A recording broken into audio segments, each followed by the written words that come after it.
It's Friday.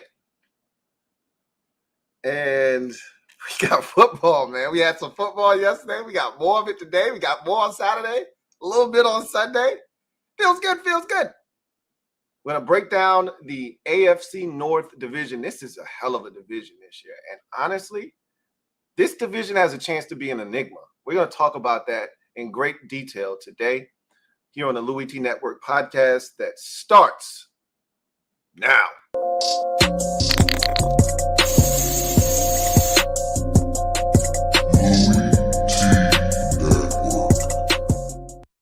As the calendar turns to August, it can only mean one thing. The NFL season is right around the corner. And with that in mind, the LouieTeeNetwork exclusives are back like cook crack. Choose from any of the three or all three of the LTN exclusives, Winners and Losers League, Soul Survivor Pool, Weekly Pick'em, all at your fingertips.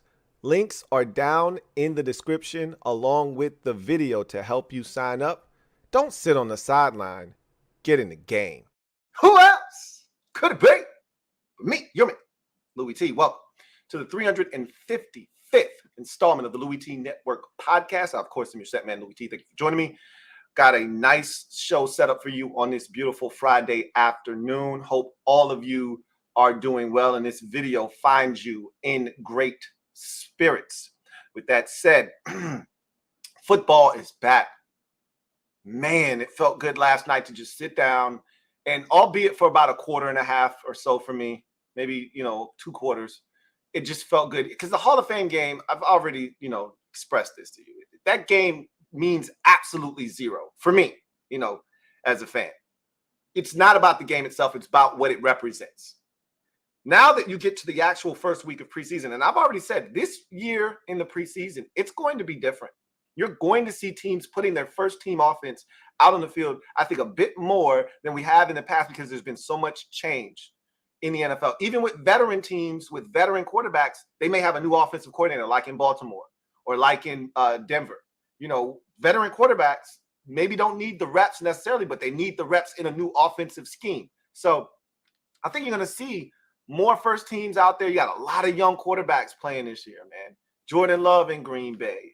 Bryce Young in Carolina, Sam Howell in Washington, Desmond Ridder in Atlanta, C.J. Stroud, who we saw last night. I mean, and I can go on and on. Anthony Richardson in Indy. There's so many young quarterbacks that are going to be given the nod this year that these teams need to see how they perform. And you're not going to put your young quarterback out there that you perceive to be the face of the franchise out there with second and third stringers.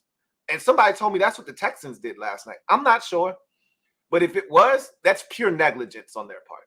And I can't tell you who their offensive line consists of, and so I can't tell you, and I didn't do enough focusing in on the offensive line itself to see if Laramie Tunzel was out there and, the other guys, but they weren't good enough against New England's B- squad. They weren't good enough last night. There was no Trey Flowers for New England who just got there. There was no Matthew Judon, who just signed a restructured deal in New England. He was doing a sit-in, essentially. I don't really understand how you could put your quarterback in there. And if this is true, and I can't vouch for that, I don't know. But I can't really wrap my brain around how you could put your young quarterback out there and not put the best 5 offensive linemen that you have on the field at that time. So I find that hard to believe. Even when that person said that to me, I'm like, that can't be right. That can't be true. If it is, pure negligence on the part of DeMeco Ryans and company. Because the psyche of a young quarterback is so fragile. You can't do that. But anyway, I digress. I'm looking forward to the slate of games today. Obviously, my Commanders take the field for the first time in the 2023-2024 NFL season. So I'm so excited to see the product that they put on the field tonight. There's been a lot of scuttlebutt about the offense and this defense is just flying around. Okay, we'll see about all of that stuff. So again, the preseason, take it with a grain of salt. Everything that you see, take it with a grain of salt. Okay, you can't run away with anything, even if it's extremely positive. You can't get too high. If it's extremely negative, you can't get too low. You got to find a way to stay even keel with the results that you get from the preseason, because remember, no one is game planning. No one. Okay. So with that said, we'll circle back, talk about the preseason a little bit more on the back end of the show. But let's get to the meat and potatoes of why we're here, which is the AFC North and the gem dropping session. Let's talk about it. Let me drop this gem on your melon. Open your mind, let your conscience be free. You're now rolling with your man, Louie T-double-E. Let me open you up, get you thinking a little bit. So, AFC North, really fascinating division for me. Last year, the Cincinnati Bengals won this division. They've won it now 2 years in a row, so they've got something going. 2 years ago, they were in the Super Bowl. Last year, they were in the AFC Championship game, so clearly they've been to the AFC Championship game each of the last 2 years. Each of the last 2 years, they've met the Kansas City Chiefs in the AFC Championship game. They've beaten them once. They've lost to them once. And so this is a team that now is to be reckoned with. They're one of the powerhouse teams in the NFL. And obviously the injury to Joe Burrow complicates things with the calf strain. Every time I do one of these, schedule looks and predictions and previews for the season and a prediction for an entire division, I'm assuming health. Unless there's a player that's already out for the season or dealing with a major injury that complicates things, I'm going to bake that in if we already have that information. But with Joe Burrow, it's thought to not be a serious injury. There's questions as to whether he'll be ready for week 1 or not, whether he is or he isn't. If he's healthy for the vast majority of the season, they're a really good football team.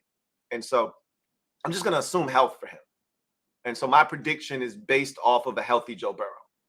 So this division, top to bottom, is tough because the Browns last year, we all knew with Jacoby Brissett starting the year and having to start the first 10, 11 games of the season the Browns weren't going to be very good. And they actually could have started last year like 4-0. And they had some heartbreaking losses to start the season off last year. And it kind of just spiraled out of control. Watson came back, wasn't as sharp as you would have liked him to be. But again, what did you expect from a guy that didn't play football for essentially 2 years almost? So now he's in that system. He's had time to really digest it, get some reps in it. I expect him to get some preseason work to continue to sharpen and hone some of those skills. They've added to some of the weaponry in Cleveland. They're not going to be a pushover. That defense is loaded in Cleveland. If they can stay healthy, and that's always been a key for them, is staying healthy. But if they can stay healthy, they got some dogs on the defensive side. This division, I think, is going to be really, really interesting, to say the least. But let's jump into it, and let's start with the Cincinnati Bengals. And this is a team right here that I love how they go about their business. This new approach, they spent money like 3 years ago in the offseason, 2 years ago in the offseason when they signed Trey Hendrickson and some of these other guys. They went out and they put in the work. Mike Hilton, all those guys they brought in that 1 year, and it changed them. They actually spent money, and it almost seemed like it was kind of synchronized with the arrival of Joe Burrow. That first year, they didn't spend a ton of money. His rookie season, he got hurt. He comes back that next year, and they spent a bunch of money. It's like they knew, all right, we got our guy. Now we got to start spending some bread to try to win a chip. And this new iteration of Cincinnati, where they're spending money, where they're not afraid, the purse strings aren't as tight, they always have drafted well. And this is another ridiculously talented and well-rounded draft. When you look at what Cincinnati does in the draft, I've always said, them, Dallas, Jacksonville, they're just certain teams that I look at and I say they usually draft really well. They find ways to acquire really good, talented football players via the draft. There are teams that just pick really good football players, and then there are teams that are really good at diagnosing what is a fill in the blank. Like, to me, the Steelers and the Ravens are excellent. Specifically, the Ravens are excellent in finding guys that personify what a Baltimore Raven is and looks like. Not necessarily my cup of tea, some of the players they take, but it fits their DNA to a T. And that's important too. So anyway, looking at this free agency situation, let's start there because a lot of impactful things went down for the Bengals in the offseason. Let's start with some of their losses. Okay, so Jesse Bates III was the guy they had on the franchise tag last year. They didn't want to pay him, and they had drafted a young safety last year out of Michigan that they probably felt could take his spot. Just needed a little bit of seasoning, so they hung on to him for a year. He walks, gets his money with the Atlanta Falcons. Von Bell, who I thought played really, really well for the Bengals coming over. That he was one of those guys that came over in the flurry of moves made that offseason. Chidobe Awuzie, Trey Hendrickson, Mike Hilton. Von Bell was another one of those guys that kind of came in with that whole wave of free agents that really helped transform Cincinnati into this top-notch defense and quality football team. He's now in Carolina with the Panthers. Eli Apple is well-traveled. He's now in Miami. They're not going to miss him, but there were times where they leaned on him for some quality snaps, and he actually obliged. Hayden Hurst was a guy that you were hoping, getting him from Atlanta, that he'd be able to come in and really, really fill a void at the tight end position as an athletically gifted tight end. He was okay, but I don't think they got out of him what they thought they were going to get. He's now in Carolina. Trey Flowers is in Atlanta as well. Brandon Allen, who was one of your backup quarterbacks, is now in San Francisco. I think that's the extent of guys that are no longer there that had a big impact on the team. But if you look at this list, a lot of these guys are back in Cincinnati. They've taken care of their own. They bring in Orlando Brown at the left tackle position. That's a big get for them. He was in Kansas City last year, as you can see. And I think he overpriced his market, and he didn't get what he thought he was going to get. What the Bengals said, hey, if you don't mind taking a lot less than what you thought you were going to get, we'd love to have you in Cincinnati. So they got lucky here, honestly speaking. Trevor Siemian is going to come over and provide them some steady backup quarterback play. You hope you don't see him at all, honestly, during the regular season, unless you're beating the brakes off of somebody. Cody Ford, you get him to come over, provide you with some depth on the interior of that offensive line. I was actually interested in Cody Ford as a Commanders fan myself, as a low-risk, low-investment type of starter on the interior of your offensive line. Worst case scenario, he's a very, very good backup interior offensive lineman, first guy off the bench if you're in a pinch. But I like that signing for them there. Irv Smith Jr., so I just talked about Hayden Hurst moving on. He's a guy that just never figured it out in Minnesota, whether it was injuries, lapses in concentration. He had a huge drop in week 2 against the Eagles that would have been a touchdown in a game that kind of got away from them because of the mistakes that they made. He's never really, settled in. He's too talented to not be a quality player in this league. And you know what it reminds me of, honestly?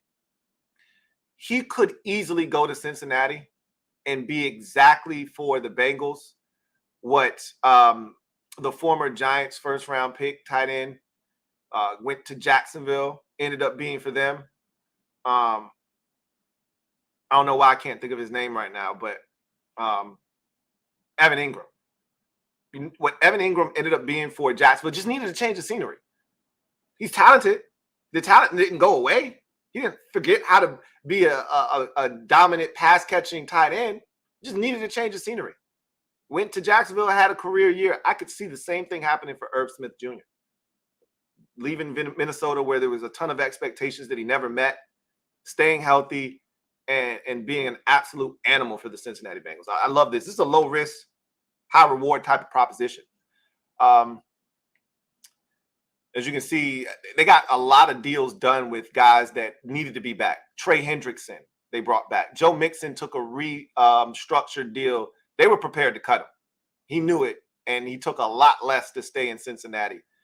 Samaje Perine is now in Denver. That's going to be a low-key loss for them, but you look at Chase Brown, and he's going to come in and fill that void beautifully. We'll get to the draft picks here in a second. But Samaje Perine's now in Denver. But, you look at Drew Sample, who they brought back at the tight end position, who I like. Max Scarpering back. Logan Wilson is a big one. I was looking side-eyeing Logan Wilson like, hey, if you don't want him, I'll take him. It was like, hey, bad back. He's ours. So Logan Wilson back. Jermaine Pratt, who, if you remember in the AFC Championship game, went off on Joseph Osai, who committed the, really unfortunate roughing the unnecessary roughness penalty out of bounds on Patrick Mahomes that set up the field goal, the game-winning field goal in the AFC Championship game. If you remember, Jermaine Pratt went off. And part of the reason he went off, like, man, why you do that shit, man? Is because he didn't think he would be back in Cincinnati. He thought he had just played his last down as a Bengal. And, with a pending free agency on the horizon and not knowing where that situation stood, he knew that might have been his best chance to win a chip. Yeah, you're not going to find many quarterbacks in the league like Joe Burrow that's going to put you in a position to win every single year. So he didn't know. That's why he was so bent out of shape. But he's back. I didn't think he would be back, but he's back. So I just like what the Bengals have put together, what they're doing, and the draft is just adding to that, right? Myles Murphy, who is extremely raw, but if he develops with the talents that he has, the skill set that he has, if he develops, look out. But he's extremely raw. DJ Turner, another guy that I think is a bit raw, but boy, does he have all the tools, man. Extremely fast, twitchy. If he's coached up correctly, he could be a beast, right? Jordan Battle, a really solid quality safety out of Bama. Charlie Jones, who I love, right? And you can't re-sign all these receivers. Joe Burrow wants all of them back. T. Higgins will be back. I believe they'll pay T. Higgins and keep him along with, of course, Jamar Chase. But at some point, you're probably going to have to part ways with one of these guys. And I think that guy's going to be the Pitt receiver that's been there for quite a while now. I don't know why the names are just escaping me right now. But Charlie Jones would be the perfect replacement for him, honestly speaking. So Chase Brown, I just told you they lost Samaje Perine to go get Chase Brown. And I wanted him bad. I actually mocked him to Washington. Andre out of Princeton was a guy that tore up the combine, another nice developmental guy. And so this is a really quality draft by the Bengals. But this is what they do. I mean, they draft really well. There were some head scratchers, in the recent years, like Drew Sample in the second round, like 2-3 years ago, where you go, what? How'd you do that? But those are few and far between. This is what they do. And so I look at Cincinnati, and now we take a look at their schedule. And if Burrow's healthy, there's no way they're not in the mix again. So week 1, you're home you're on the road at Cleveland. And it's always tough for them on the road at Cleveland. They struggle at Cleveland for some reason. And I think they lost to the Browns last year on a Monday night, if I'm not mistaken. Might have even been Halloween. I'm not sure if that was Halloween or not, but they seem to struggle with the Browns in Cleveland. So that'll be interesting. And remember, last year, week 1, they went to Pittsburgh, turned it over 59,267 times and lost the game. They had no business losing, right? So who knows what you're going to get week 1 from this Cincinnati Bengals team. Their home opener is week 2 against the Ravens. Monday Night Football against the Rams at home. So that should be interesting. And we don't know what the Rams are going to be. So that'll be a good test for the Rams in week number 3. At the Titans in week 4. At the Arizona Cardinals week 5. Home for the Seattle Seahawks week 6. You got a bye week 7. Come off that bye. At San Francisco week 8. Should be a tough one there. Home for the Buffalo Bills Sunday night. And if you recall, the Bengals went 12-4 and won the division last season. You don't play 16 games in the NFL anymore. You play 17. So it's weird seeing that. But remember the late season situation with Damar Hamlin against the Bills, which was a huge game with massive playoff implications, like the number 1, number 2 seed, all of that stuff was still up in the balance, and that game kind of altered all of that.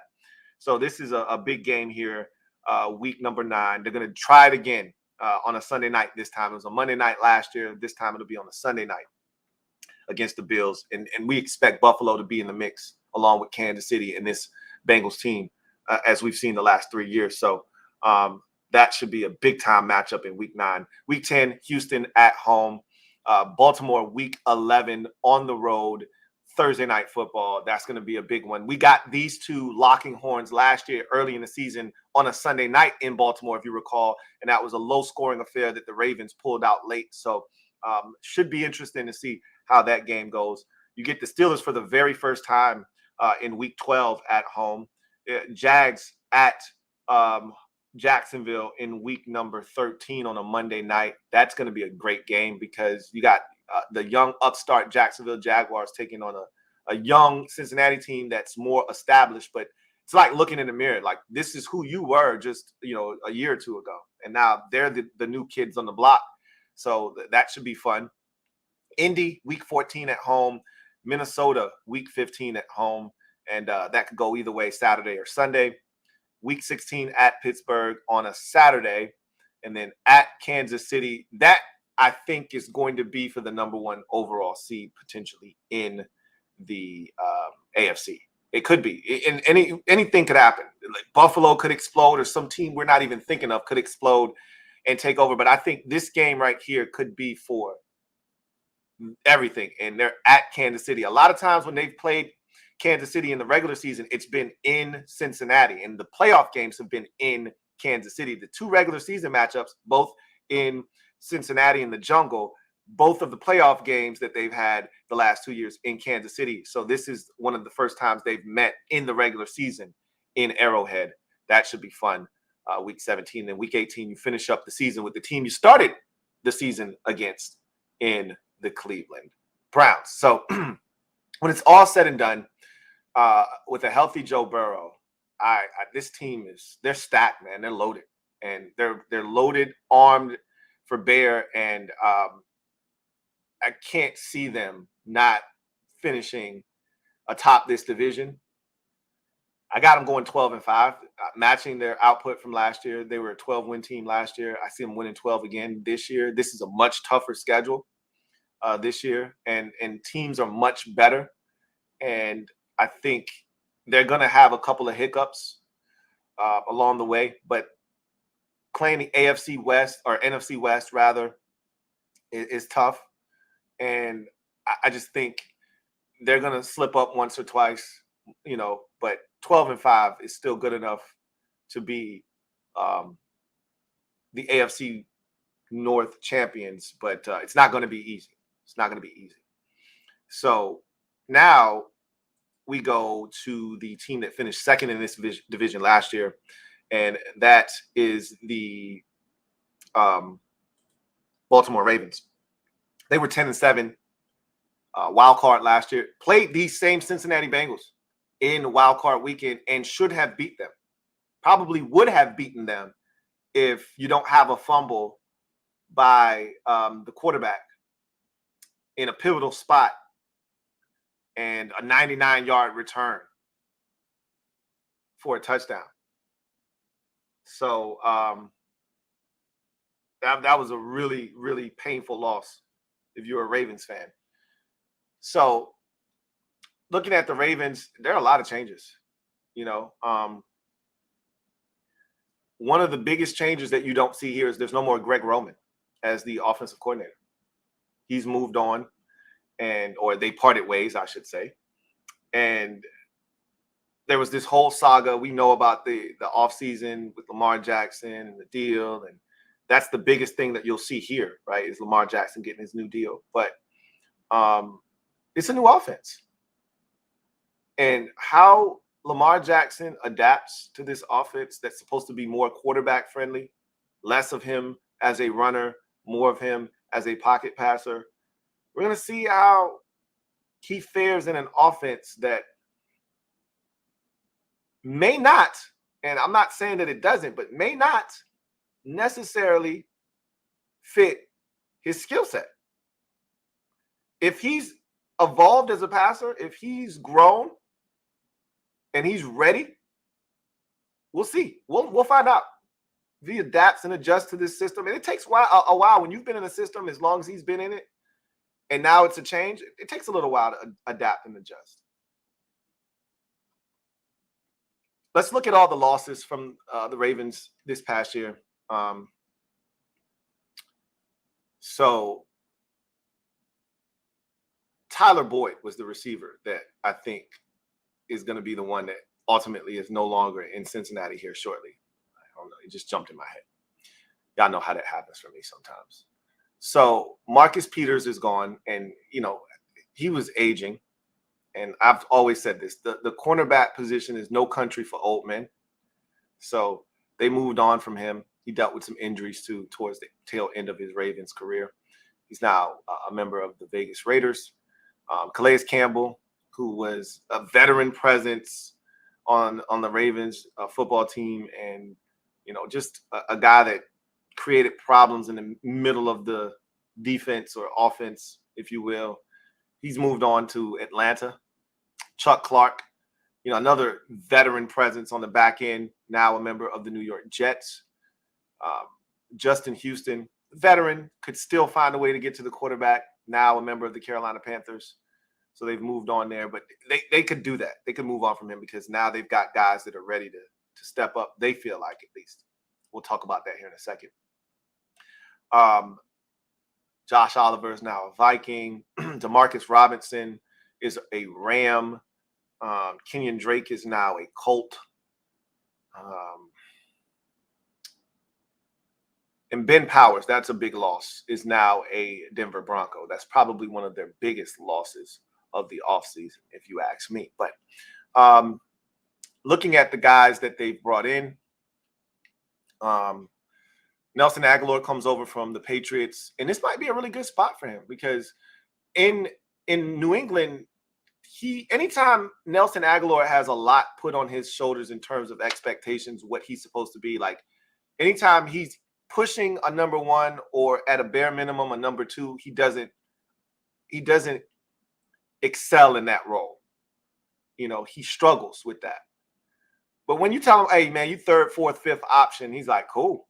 I can eat now. I can breathe. This will be a good spot for him. Another guy that can flat out run, added to this Ravens offense that is just littered with speed everywhere. Roquan Smith back in the fold at linebacker. Gus Edwards back at the running back position. They signed Angelo Blackson, who's a big body down on the defensive line from the Chicago Bears. So that's a good addition there. Obviously, Lamar Jackson is the biggest re-signing of the offseason, getting that situation done and not having to deal with that franchise tag. That was huge. So no more Jawan James. And we know his whole situation well documented, the issues he had in Denver, all of that good stuff. Rock Yassin comes over from the Vegas Raiders. I think he fits Baltimore's scheme a lot better. I think he might end up being a really good player for them. Arthur Millette comes over from the Steelers. And, it's always interesting when you poach a player away from a rival team. These players very well, intimately. So they probably have a role in mind for Arthur Millette. Samuel Watkins is gone. He was there last year. But again, you get 6-7 games out of him max a season anyway. Trayvon Mullen back at the cornerback position. No more JPP. He's gone as well. Josh Johnson comes in, and I like him in Baltimore. I like him a lot in Baltimore. So we'll see, if he can remain on the roster. I don't know if he'll stay there or not.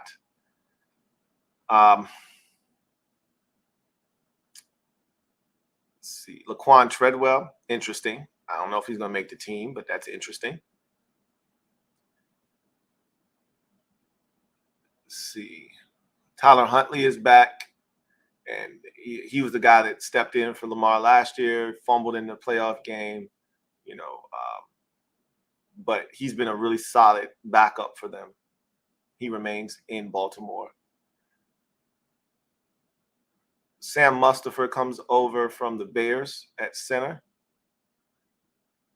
So, and Justice Hill is back in the mix. So you look at the Ravens draft, a really condensed draft. Not a lot here, but not a lot of quantity per se, but the quality is there. Zay Flowers in the first round, Trenton Simpson, linebacker. In the third round, you got Caillou Blue Kelly out of Stanford in the fifth round. Andrew Voorhees late in the draft. So they got some quality players here, did the Ravens. And again, they identify guys that fit what they want to do. So I just think about the offense this year and how much speed they've added. Zay Flowers, Odell Beckham Jr., who is not listed here, but should be. Odell Beckham Jr. was the biggest offseason acquisition for the Baltimore Ravens. And so between Odell Beckham Jr., Zay Flowers, Nelson Aguilar, don't forget they drafted a receiver in the first round 2 years ago out of Iowa State. Well, I can't think of anybody's name today. I don't know what is going on right now. But he dealt with an injury last year. He was playing really well before the injury. So you get all of these receivers, all this speed, all of these dudes are 4'4", sub 4'4" guys, right? And you line them up with Lamar's speed.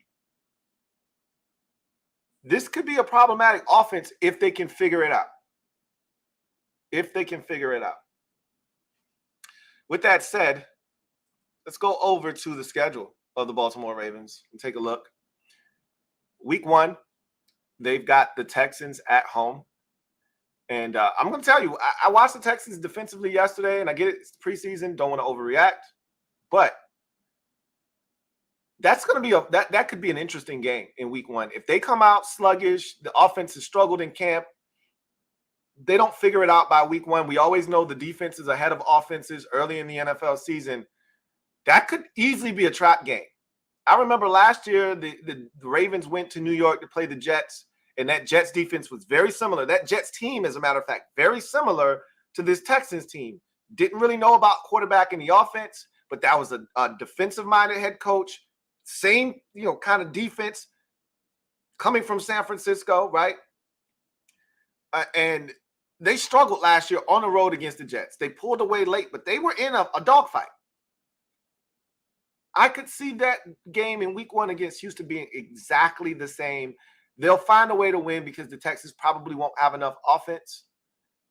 But I could see that defense getting after Lamar Jackson and making life hell for them if they can't figure it out offensively early in the season. They better figure it out quick, though, because Week 2, they're at Cincinnati. Week 3, home for Indy. So I don't want to call anybody out, but this is a nice soft start for you to get your shit together if you're Baltimore. Outside of, the division games, and you got 3 division games in your first 5 weeks, right? But, sandwiched in between that is Houston and Indy, a couple of AFC South stinkers that you should be able to take advantage of early in the season, and both are at home. So you got to find a way to win those games. And all 3 of your AFC North family business tilts to start the season off are all on the road. So that's a bit of an anomaly. You're playing Baltimore or Cincinnati in Week 2 on the road, Cleveland Week 4 on the road, Pittsburgh Week 5 on the road. So you're done with your road division games after the first 5 weeks. That's crazy. And if you can steal 1 or 2 of them, you're sitting pretty, man. Because then when you get to them on the back end and they all got to come to you, you're licking your chops. So if you can find a way to start the season off 3-2, 4-1, look out for the Baltimore Ravens. Then you head across the pond to England to take on the Tennessee Titans. Home for the Detroit Lions in Week 7. At Arizona Week 8. Don't know if Russell Wilson. Don't know if Kyler Murray will be back by Week 8. There's a possibility that he is back by then. So you may not get the benefit of taking on Colt McCoy or whomever's at quarterback then.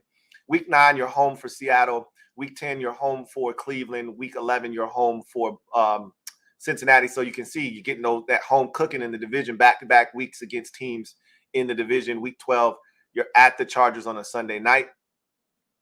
Week 13, you hit a bye. Come off that bye, you got the Rams at home. Week 15, Jacksonville on Sunday Night Football. And then Week 16, San Francisco, Monday Night Football. So they backloaded a lot of your primetime games because I was wondering. I haven't seen the Ravens really on anything primetime early in the season until Week 12. Now they about to hit us with a ton of Ravens games. Week 12, Week 15, Week 16, all primetime games for the Ravens. Week 15 at Jacksonville on a Sunday night. Week 16 at San Francisco on a Monday night. So you finish up home for the Dolphins, home for the Steelers. This is a tough schedule. As I mentioned earlier with Cincinnati, it's a tough schedule because of the divisions that you're playing. The NFC West is a very tough division. You're also playing the AFC South, which gives you a bit of some breathing room, you would like to think, but don't know what Tennessee is going to be. We expect Jacksonville to be tough, and Houston's defense is not going to be a pushover, and Indy could be a wild card with their offense if Anthony Richardson hits the ground running. So don't even want to kind of dismiss those. You throw in Detroit and, a couple of tough games in the AFC because you won, you finished in second, rather, in the division. So you're playing a team like Miami who's no pushover because you don't get Buffalo, but you get Miami. That's still not easy. It's gonna be interesting to see how you navigate this schedule. At the end of the day, here's what I say about Baltimore. I think it's going to be a struggle for them offensively this year. Being that they got it, like everybody wanted to run, they're gonna learn real quick. They had a good thing with Greg Roman, and I get it. When you get to the playoffs and you got to throw the football, and maybe they weren't as equipped to do it, you could probably, blame some of that on his scheme, and it's not wide receiver friendly, more tight end, running back friendly than anything else. But it was an offense that I thought was tailor-made for the strengths of Lamar Jackson. But I guess if we're being practical, if you want to take the next step, Lamar has to grow as a passer, and you can't continue to stunt his growth in an offense that's not going to allow him to flourish as a passer. And so they did what they had to do. And I think the growing pains of that, he's not going to just show up year one in a new offensive system after being in the same one for 4 or 5 years straight. I think you're now going to have to take a step back. A slight one, but a step back nonetheless. And you have to experience the growing pains of a new offense. And with that said, I think the Ravens, and I still question their defense. It's good. It's not great, but David Ajabo is ready to rock and roll, which is why you can move on from Justin Houston and JPP, because you got you guys that you think are ready to step up and really be havoc wreakers off the edge. And so I think the Ravens are a 9-win ball club. I think they're 9-8 this year. They were 10-7 last year. And here's another thing that I'll throw in there. Until Lamar Jackson finishes what he started, I look at him now. It's 2 years in a row he hasn't finished the season. So until he finishes the season, I told you I assume health with this. I'm baking into my prediction that at some point he's going to miss action. And you've gotten away the last 2 years with Tyler Huntley coming in, but Tyler Huntley he's mid, okay? Let's keep it a buck. He's mid as hell. So at some point, that Tyler Huntley magic is going to run out. And I think this is the year where it doesn't necessarily, he's not terrible necessarily, but I think what ultimately happens is he doesn't do enough for you to qualify for the postseason like he did last year. I think this is going to be more like 2 years ago where the season kind of fell apart when Lamar got hurt. You missed the playoffs. So 9-8. Not a terrible year, but not up to the standards that we have for the Ravens every single year. And they missed the playoffs at 9-8. So now we go to the next team in the division, and it's the Pittsburgh Steelers. And first of all, let me just say this. You know what? We'll save that for the end of the show. So the Steelers are one of the teams that I think people are sleeping on this year. they're not getting a ton of attention. Second-year quarterback Kenny Pickett has been surrounded with some weapons. Allen Robinson was brought on board. Um, Look, George Pickens looks like he's ready to explode. And you still have this has to be my worst day with names ever. Like, this is crazy. What's the small receiver out there that had issues catching at one point, but is catching everything now? Like, why can't I think of people's names today? This is crazy. Anyway, so you got weapons now at the receiver position, and they added another tight end. You already got a stud tight end, the kid you drafted out of Penn State, and so I really think that they've surrounded him with weapons. The offensive line hasn't been great, but I think they are taking steps to fortify that. They spent a first-round pick on an offensive lineman. Deontay, thank you, Super Smash Brandon. Deontay Johnson. I don't know where my brain is today. Charge it to my heart, man, or my head, not my heart. Charge it to my head. I don't know where my brain is today, but it's not working at maximum efficiency. That said, I think this defense, when TJ Watt is in the lineup, is ferocious. And again, I'm assuming health with TJ Watt because I didn't think he was coming back last year, and he did. He's a warrior, man, and he's nasty. So this is a dangerous team, and they made some free agent moves that I think are going to really help them. Let's take a look at what they did this offseason. So let's take a look at the players that they lost. Miles Jack is now a Philadelphia Eagle. That didn't work out the way that they were hoping. Devin Bush is now a Seattle Seahawk. They were long disappointed. They traded up for him, if you recall, in that draft. They traded up to get him, and it just never worked out for him in Pittsburgh. Cam Sutton, that's a big loss, right? But they were able to go out and get another corner. We'll see if that guy works out for them. But Cam Sutton is now in Detroit, so that's a tough one there. Ahkello Witherspoon is now in LA with the Rams. Solid guy, but they can replace him. No more Derek Watt. Jesse Davis, Chris Wormley is no longer on the roster. Tyson Alualu was a big guy down low, down in the trenches. He's no longer there. Marcus Allen was a late round draft pick out of Penn State a few years ago. He's no longer there. Terrell Edmonds, that's a big one. He was one of those guys on the back end, physical presence now in Philadelphia. Robert Spillane, I like Robert Spillane, man. I mean, Robert Spillane was a tough guy. He's now in Vegas as a Raider. See. Malik Reed was solid. He's now in Miami.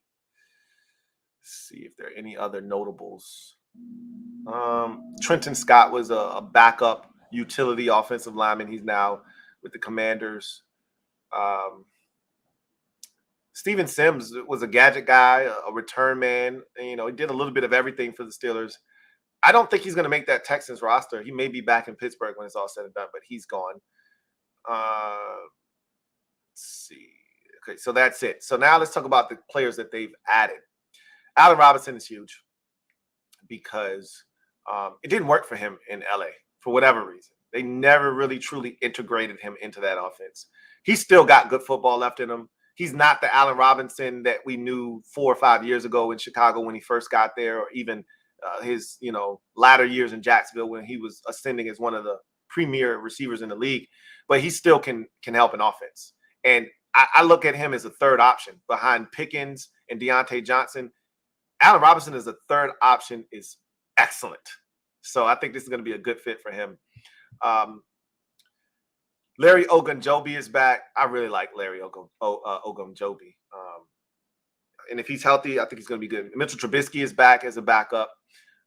Isaac Suamalu is coming over from Philadelphia, so that's going to help on that offensive line. Mason Rudolph is back in a quarterback role. Don't really know if they're going to keep 3 quarterbacks, though, so that'll be interesting. Marcus Golden, again, one of these underrated pass rushers, not a number 1 or number 2, but a guy that can get to the quarterback situationally. I like this move for them. Patrick Peterson comes over. They love them some veteran old-ass corners. They did it with Joe Hayden. They're doing it here. Ike Taylor was like 57 when he retired. Like, they love old-ass corners in Pittsburgh. I don't know what the infatuation with veteran old-ass corners. As I mentioned, it's cornerback position, no country for old men, but they love collecting them in Pittsburgh. So they're going to get whatever Patrick Peterson has left in the tank. They're gonna drain that. Pause. In Pittsburgh. So he's coming over. Landon Roberts is an interesting add at the linebacker position. Former Patriot, former Dolphin. See what he can do for them. Chandon Sullivan comes over at the cornerback position. Nate Herbig comes over, gives you some depth on the interior line from the Jets. Quan Alexander, you know what's crazy? Quan Alexander feels like he's been in the league 50 years. He feels like he's 33 years old. Quan Alexander is like 27, 28 years old. And he's still athletically gifted. He just gets hurt all the damn time. If he can stay healthy, that could end up being a really underrated signing for them. Same with Keanu Neal. He fits to me what a Pittsburgh Steeler is because he's physical. He'll probably pick up 2 unsportsmanlike or defenseless receiver, penalties, helmet to helmet contact, that kind of thing. But he's gonna light your ass up, and that's Pittsburgh Steelers football. And we've seen that with their safety Minkah Fitzpatrick. He hits anything that moves. So does Keanu Neal. So you put those two together, it could get real nasty back there. So I think that's a really good signing for them. They brought back Alex Highsmith, who is opposite of TJ Watt, gives them a little balance at the edge rushing position. So that's a good move there. Nick Kwiatkowski is a solid interior, kind of picks up where Robert Spillane left off. So he comes over. LaRaven Clark is going to come over and provide you with the versatility that you lost when Trenton Scott left. So you can see what they're doing here, replacing some of the stuff. Tanner Muse is an athletic linebacker that can run a little bit, play you some special teams. So, like I said, a lot of solid moves made here. Cole Holcomb brought over from the Commanders. I think the best of Cole Holcomb is yet to come. He could be really good for them. Really, really good. I miss him, but we'll see what he does for the Steelers. I'm rooting for him. So they did a lot of good things. And Braden Fiocco, who was starting to really come on for the Chargers last year, is now a Steeler. That's an underrated signing as well. So you look at their draft picks, and I told you that the Ravens and the Steelers are among the best at identifying players that fit their DNA profile. And who didn't know Joey Porter Jr. was going to end up a Steeler? Like, everybody knew that. Broderick Jones is their first-round pick, so that fortifies that offensive line, which needed some work. Joey Porter Jr. is their second-round pick, and he's going to come in, and you're hoping that they have the right scheme for him, and that he can continue to grow and develop because he's a very handsy corner that could get him in trouble at the next level. But play sticky coverage. Keanu Benton, it fits the Steeler, DNA profile of a defensive lineman. Darnell Washington, I love this pick. And didn't expect him to be there this late in the draft, to be honest with you. He looks like a Steeler too, right? And it gives you a nice 1-2 punch, with the tight end out of Penn State that you already have. I mean, you can have some really sick 2 tight end sets with him. Nick Herbig comes in at linebacker, and I think his brother is, we just mentioned, is now on this roster, is Nate Herbig. So, yeah, this is a really good draft by the Steelers. And so let's take a look at their schedule and what it leads to. So week 1, you're home for San Francisco. That's a big one right out of the gate. Week 2, you're home for Cleveland. That is on, I think that's on Monday Night Football, if I'm not mistaken. Week 3, Sunday Night Football at Vegas. So your first road game doesn't come until week 3, and it's at Vegas. That's a very winnable football game. Got to go over there and find a way to get it done. Week 4, you're at Houston. Week 5, you're home for Baltimore. Week 6, you got a bye. So you got a relatively early bye. Come off that bye. Week 7, at the Rams. Week 8, you're home for Jacksonville. That should be a really fun game. Week 9, you're home for Tennessee on Thursday Night Football.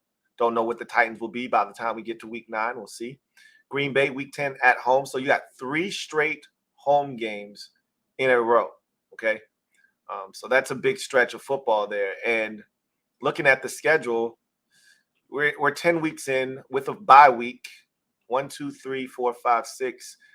6 of your first 9 games are at home. So you know you're going to get a ton of road games on the back end of the schedule. So what I'm essentially saying is you better take care of the home cooking that you're receiving to start off your year, because if you don't, you could find yourself in a world of trouble on the back end of the schedule that's going to start to heat up with a bunch of division games and things of that nature. So now you're going to get 4 division games in your final 1, 2, 3, 4, 5, 6, 7, 8.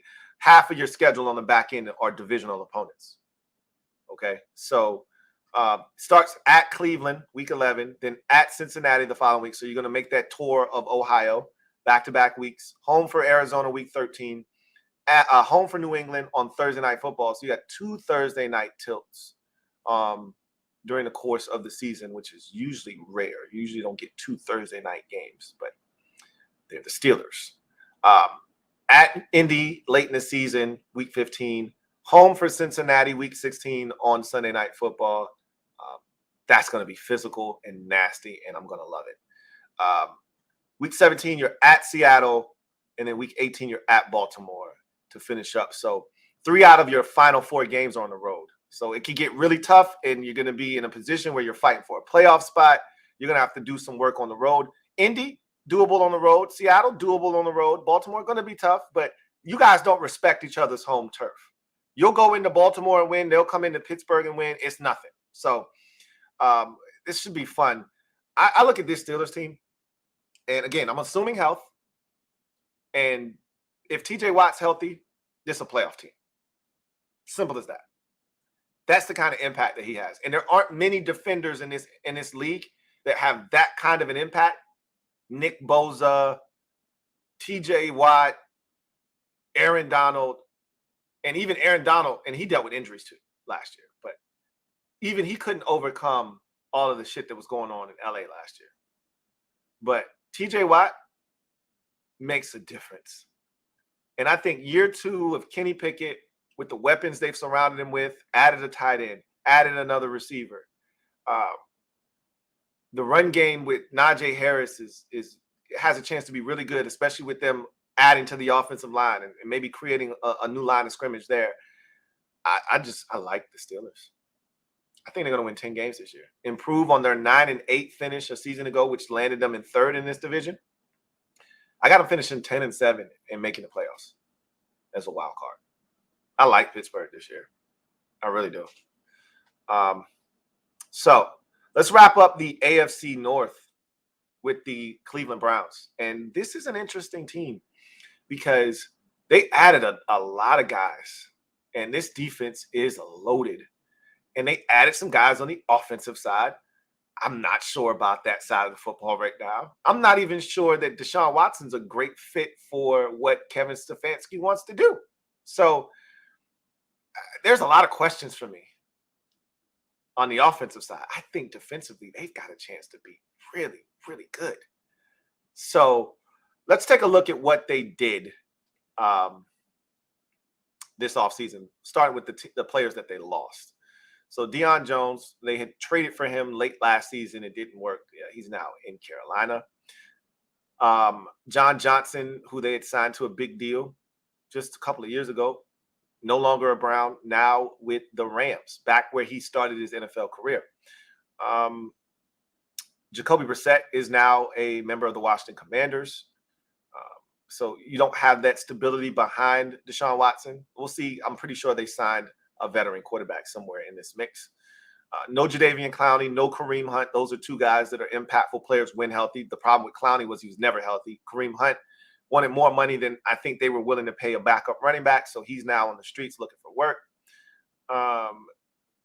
Taven Bryan, I remember I thought he was going to be so good when he was drafted out of Florida by Jacksonville, and he's just been kind of a journeyman defensive lineman. He's now in Indy.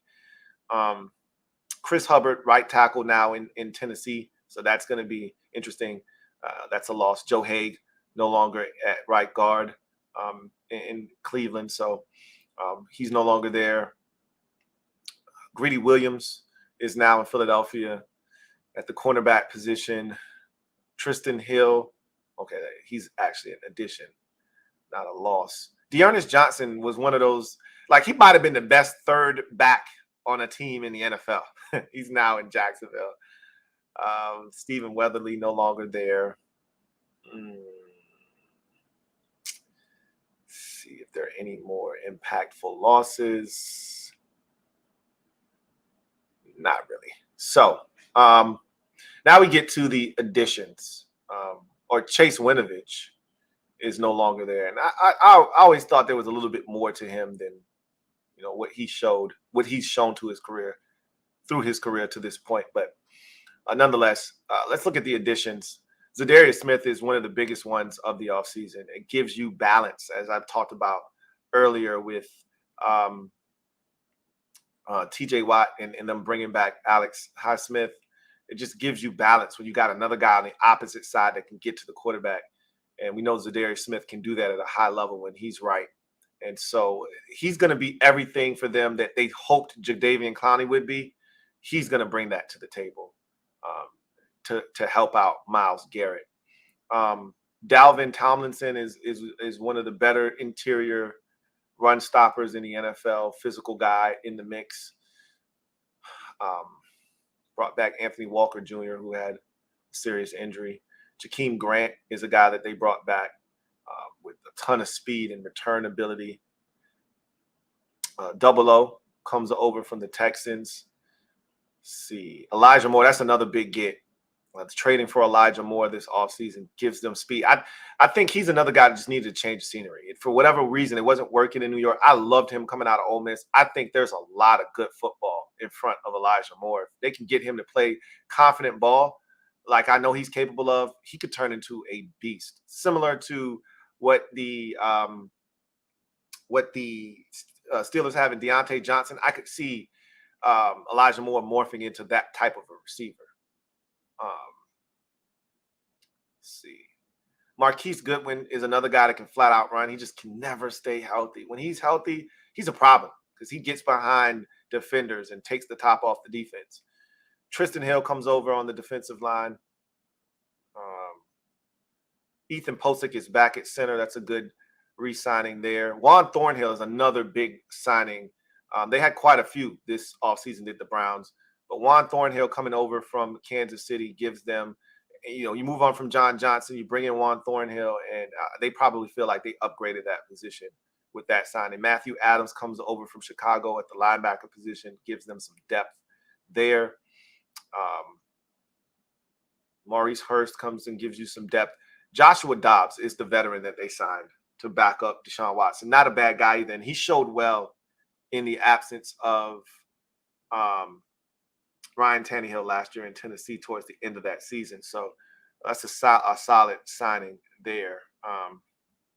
Jordan Atkins is a really solid, tight end, a backup tight end with the Houston Texans now coming over. So that's a good signing there. My old friend Wes Martin, going to give you some quality snaps on the interior of that offensive line. If you need him, he's going to be there for you. So that's a good signing there on the interior of the offensive line because they lost some guys on that offensive line this offseason. So they brought in some guys that's going to come in and help them in that regard, including Froholt from or who they lost, rather. He's going over to Arizona. But in any event, let's talk about their draft picks. So, they got slapped on the wrist. They were sent to timeout with the Deshaun Watson trade last couple of years. So no first or second round pick for them. I think this is the last year that they're in timeout and they get free of that. Maybe there's one more first rounder. I think they've already paid their dues though. But Cedric Tillman out of Tennessee, I like what I saw from him in the first preseason game, the Hall of Fame game rather. So he's a big body, physical receiver. I like him. And I think he's going to add to what they have. I talked about all the speed that they already have. Amari Cooper and adding Elijah Moore and Marquise Goodwin, right? And they already had a couple of guys that they liked. The Michigan receiver with 3 names. I can't think of anybody's name today. But they had the Michigan receiver with 3 names. And then now you're adding Cedric Tillman, a big body guy. I think that's a really good addition to their football team. Saki Aki out of Baylor, DeJuan Jones, tackle, Isaiah McGuire, Dorian Thompson-Robinson looks really good. I would be shocked if he doesn't win the backup quarterback job, unless they're interested in keeping 3 quarterbacks. I'd be shocked if he doesn't win the backup quarterback job. And if they're not confident in his ability right away to come in and be a viable backup, then you got to keep 3 quarterbacks. Because if you cut him, you're not getting him back. Not with what he showed in the Hall of Fame game. And if he continues to show that, you can't hide him now. Cat's out of the bag. So you got to keep him on the roster. So either you're keeping him as your primary backup or you're keeping 3 quarterbacks. Cameron Mitchell, Luke Weipler. And so I always feel like Cincinnati does a really good job too or Cleveland rather, and Cincinnati too. They do a good job of making sure they do their due diligence at Ohio State. I feel like some teams drop the ball with big time programs in their backyard. For instance, my Commanders, I think they do a horrible job of scouting the Maryland program. Like there's talented football players that all the time find their way into the NFL, and we never seem to get our hands on them. And that doesn't make any sense to me. But anyway, let's take a look at the Browns' schedule now and see what they're talking about. So week 1, they are home for Cincinnati, and they always seem to play Cincinnati well at home. So Battle of Ohio, we'll see how that goes week 1. Week 2, Monday Night Football at the Steelers. So right out of the gates, 3 out of your first 4 games, division opponents. They're not playing with your ass. Watch yourself. I ain't playing with your bitch ass. They come out the gate swinging. Like, and 2 of them are at home. So you got to find a way. Like if you're serious about making some noise this year, got to find a way to win 2 out of these 3 games because 2 out of 3 of them are at home. I'm not saying win the 2 at home. It's not that cut and dry. Just find a way to win 2 out of 3 of these. You'd like to win the ones at home in particular. Protect the house. But and sandwiched in between that is a date home week 3 for Tennessee, against Tennessee rather. So you got a week 5 bye, early bye. So those first 4 games of the season going to tell a lot. You might head into the bye at 1-3 and we'll know. Okay, yeah. They ain't hitting on shit. You come out of this thing 2-2, 3-1, depending on who the 2 wins are against, you go, okay. All right, Cleveland. There may actually be some life here. Come off the bye, home for San Francisco in week number 6. So of your first 5 games, 4 of them at home. So you know eventually they come in to collect on the road. Right. But you got 4 of your first 5 games at home. Week 6 off the bye, home for San Francisco. At week 7 at Indy, week 8 at Seattle, week 9 home for Arizona, week 10 at Baltimore, week 11 home for Pittsburgh. So you're done with the Steelers in week 11. You're done with the Ravens in week 10. So a lot of your divisional games, you would have played 5 of your 6 divisional games by week 11, which is a little bit different than some of the other teams in the division who have backloaded division games. Yours are not necessarily front-loaded, but you're done pretty much with the division games by week 11. Of course, you got to finish up the season with the divisional opponent, but your schedule's a little bit different in that regard. But this is the stretch right here where you play 1, 2, 3, 4, 5 out of 7 on the road. So you know they were coming to collect. You start out 4 out of your first 5 at home. They come in at some point to get some get back. And it's this stretch weeks 7 through 13 where they say, hey, 5 out of 7 on the road. Can you dig it? So home for the Steelers in 11, at Denver week 12, at the Rams in week 13, home for Jacksonville week 14, home for the Chicago Bears week 15, at Houston week 16, Thursday Night Football versus the Jets in week 17, and at Cincinnati week 18. So the league is spoken, right? They don't think you're going to be very good. You got your one standard run-of-the-mill Thursday night game, and the only reason they felt comfortable throwing you on there is because you're playing the Jets and Aaron Rodgers. You're not even the main attraction here. You're a throw-in. So they think you're going to stink. I don't think you're going to stink. I just don't think you're going to make a ton of noise. Now, this is a very doable schedule. Again, you don't play the best team in anybody's. You don't play the second best team. You don't play the third best team in anybody's division, right? You got the back end, but We don't know what Denver's going to be. They were the worst team in their division last year, but we don't know what they're going to be, right? But you get the AFC South, as everybody in your division does, and you got a chance to make some noise here, with some of these games that you have on your schedule. But again, it could be tough. Like the Jets finished in last place in their division last year, but is that really a prize? Because we think they're going to be one of the better teams in the division this year. They have the chance to be. Anyway, I think when it's all said and done, Deshaun Watson, I'm still trying to figure out that offense. I think the defense could actually be really good this year, but will it be enough? Will Watson play consistent football? Will he cut back on the turnovers? Nick Chubb's a stud. There's a lot of questions, I should say, with Cleveland. I got them going 8-9. 8-9. So the division, when it's all said and done, looks like this. Cincinnati finishes in first at 12-5. Pittsburgh finishes in second at 10-7. Both Cincinnati and Pittsburgh are playoff teams. Baltimore just misses out on the playoffs at 9-8, and Cleveland brings up the rear at 8-9. So let's get to social media maneuvers. I'm a midday marauder. Y'all know what it is. If you're out there, you want your comment read, super chats are the way to get that done. I'll get to as many comments as I can. So if you're out there and you want your comment read, use the hashtag LouieTLive to have your comment read on the air if it is pertinent.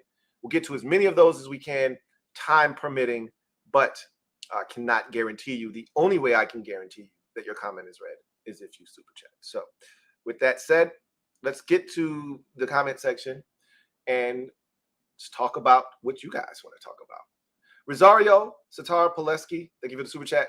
Greatly appreciate you. Thank you for being a member of the MOBB, who writes, getting ready to do a book event next year, to do book events next year. Okay, so we stepping our game up is what you're telling me. All right.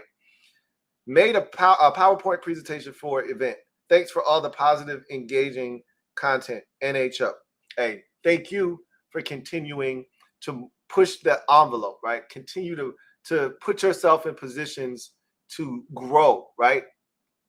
So often we get stagnant and we become complacent in life, and it can become uncomfortable sometimes because change is uncomfortable.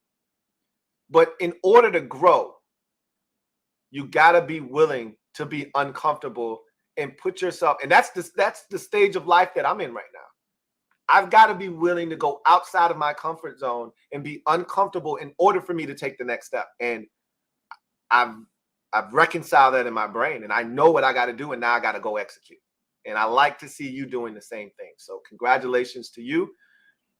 Don't talk about it, be about it. Make sure you going out there and you getting out there and you going and doing these book events and you selling yourself and you selling your product. Nobody should be able to sell you better than you. All right. You should be your best salesman for you and your brand. So make sure you go out there and you kill it. See what we got in the comment section, if anything. All right. See what we got. Rich says, I love Charlie Jones. So do I. He wasn't on the level of Tank Dell for me, but like maybe 2 notches under was right there. Charlie Jones was right there. Like, I think he's going to be really good. And he'll be the perfect replacement for Tyler Boyd, here in the next year or two. Says, crazy that Cincinnati got him. He was my number 4 receiver in this draft. He will be a beast in the league. He will soon be a beast in the league. Straight robbery. I told you Cincinnati just does a great job of acquiring talent. I don't know how they always seem to have guys fall into their lap, but they don't miss. Like, if you're going to let a gem fall to them, they're going to take it. They're not going to keep letting that gem fall, right? I feel the same way you do about Charlie Jones. Super productive in college. All right. Kevin the PRF writes, Browns fans may be watching. Don't lie to these kids about Wes Martin. Look, we have a different recollection about. First of all, I thought was it Wes Martin? Let me go back because, hey, if it's Wes Martin, then I seriously apologize. Oh yeah, I'm sorry. I did my bad. You're right. Hey, I was really just that was some misinformation. Let me give a double O to Cleveland Browns fans everywhere. Hopefully you made it to this part of the stream and you didn't just leave. Okay. I made a mistake. I messed up. I thought I was talking about Wes Schweitzer. Where did he go? I saw Wes and I just immediately thought Schweitzer. Wes Martin is ass. Sorry. He's not going to help. So don't put him in the game. I was talking about a different Wes. Thank you for calling me out, Kevin the PRF. Again, today has not been a strong brain day for me. Can't even really explain to you why. The brain isn't as sharp. But I saw Wes and immediately thought Schweitzer. That was Wes Martin. Wrong Wes. Browns fans, disregard everything I said about Wes Martin earlier when I think I was talking about Wes Schweitzer. Disregard everything that I said. Anyway, I digress. Mistakes were made. Kevin the PRF writes, you telling me right now the Ravens are going to boot you from the survivor pool at some point? I'm winning the survivor pool. I will not speak that negativity into existence. I'm winning that survivor pool this year. Okay? So there will be no getting booted by anybody. I'm winning the bitch this year. I'm due. I'm overdue. It's been 11 years. I'm overdue. This is the year I get it done. 11 is the charm.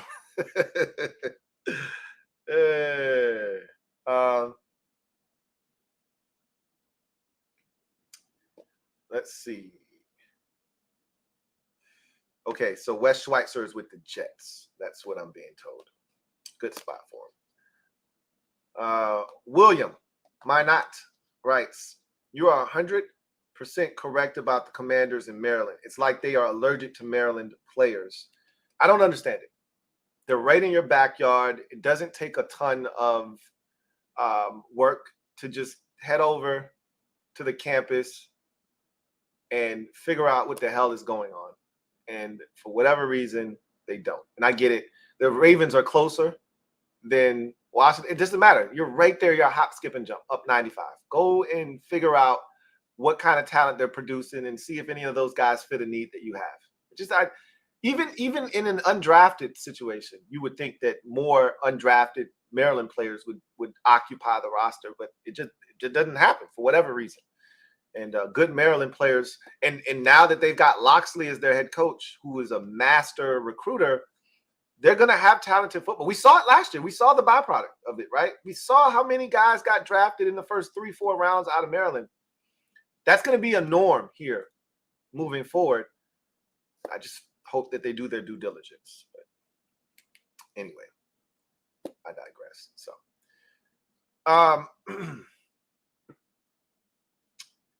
let's get to our final segment of the show and garbage time. So, preseason ball, week number 1. My gosh, what fun this is going to be. So I want to start with the Ravens' 23-game preseason win streak, which will be on the line Saturday when they take on the Philadelphia Eagles. I assume the Eagles will play no one of note. You probably see a bunch of Marcus Mariota. I think they drafted a quarterback. You'll probably see a ton of him as well. But you won't see Jalen Hurts more likely than not in that game. And so I could see the Ravens extending that streak to 24 games. It's amazing what they've done. They haven't lost a preseason game in, I don't know, what are we talking? We just moved to 3, 2 years ago? So every year before that, it was 4. So what are we talking? They haven't lost a preseason game in 6 years, right? 7 years, actually. 4 times 5 is 20, and then 3, so 6. It'd be, but it's been 2 years, though, that we've been with 3 preseason games. So it's probably more like 7. Either way, but this will be year 7. It's crazy. It probably spills over into 7 different years, but that's crazy. So that's something to look out for. But again, I'm all about less about that because I don't know if they'll be playing their starters in that game or not. They should, but I don't know if they will. But I'm more about seeing starters and some of the young players and what they're doing. So all eyes are going to be on, Jordan Love. They're taking on Cincinnati or the Packers. I want to see Jordan Love. I want to see what Anthony Richardson is doing with the Indianapolis Colts. I want to see what Bryce Young is doing with the Carolina Panthers. I want to see what Desmond Ridder is doing with the Atlanta Falcons. I want to see what Sam Howell is doing. I'm going to be front and center for that one tonight, 7:30 against the Browns. I want to see what Sam Howell looks like. I want to see what Russell Wilson looks like in Sean Payton's offense as the Denver Broncos hit the field in week 1 of the preseason. We're going to see a ton of teams putting their starters out on the field with young quarterbacks or different offenses, and quarterbacks needing work. So I'm looking forward to that. So it should be a fun weekend of football, just enough to whet the palate. Not anything, extravagant. You're going to see these quarterbacks probably for 2 series, like we saw C.J. Stroud last night. 2 series, in, out, bing, bang, boom, done, and you move on. So that's what I'm anticipating, but I'm still going to enjoy it thoroughly. And you're going to see quite a bit of me probably this weekend, to be honest with you, because I'll be watching a lot of this, consuming a lot of this. If I feel like it's pertinent, I may jump on like I did last night, do a live stream, talk about the game, what I saw, and all that. I'm not going to be in the office, though. So I guess that negates that. I won't be in the office on Saturday or Sunday. So probably won't see me until Monday. So I think I just told the story, actually. Probably won't see me. That doesn't mean I won't be watching. And I still have my mobile device. And if I get an itch, I might go online, but I'm going to keep it a buck. Moms and pops don't have the best Wi-Fi. I struggle with that because the Wi-Fi ain't the best over there. So anyway, I digress. That's going to do it for me, your man Louie T, here on the 355th installment of the Louie T Network podcast. Leave it down in the comment section. What do you think is going to become of the AFC North this year? Who do you see winning the division? What records do you see for these teams? Leave it down in the comment section. Can't wait to read your responses on how you think this division in particular is going to go. We're gonna see. I'm anxious to see what the Ravens offense looks like this year. I'm anxious to see what the Steelers. I really think the Steelers have a chance to be good this year. Anyway, that's going to do it for me, your man Louie T. You guys get out of here. Enjoy your weekend. If you're a Washington fan, you'll see me later on tonight. You know what it is. Bart Scott. Can't wait. But until then, you guys have a good one. Take care. God bless. And good night.